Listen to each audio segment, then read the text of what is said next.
तो जय जगन्नाथ सांग मैंने आज हूँ 21 हार्ट चैलेंज डे 6। तो फर्स्ट ऑफ ऑल पानी और किसी फ्रुट्स खाई मु मोर वर्कआउट स्टार्ट करली। तो वर्कआउट स्टार्टिंग रे मु किछि करली वार्म अप एक्सरसाइज, या पर दबेकिना डिप्स मारी मु मोर बाकी एक्सरसाइज गुडी को कंटिन्यू करली। तो वर्कआउट सारे आमे बाहरी गलु मंदिर। तो प्रथमे बाइक रो पेट को फुल करलु, देन आम पेट को भी फुल करलु, देन पहुंची गलु आमे हनुमान जी को मंदिर रे।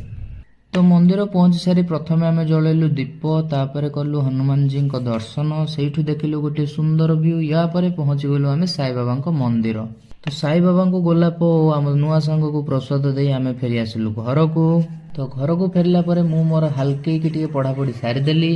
या परे बहु वर्ष पर आज मु देखली एते बड़ धरणर गोटे वर्षा। संध्या रे वर्षा कमिया परे आमे बाहरी गलु गोपालपुर बीच। तो आज थिला प्रीतम प्यारे को बर्थडे। तो बीच रे आमे कलु केक कटिंग।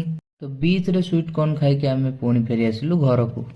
तो ये थिला 21 heart challenge day 6 at the end आज दिन सेल्फी।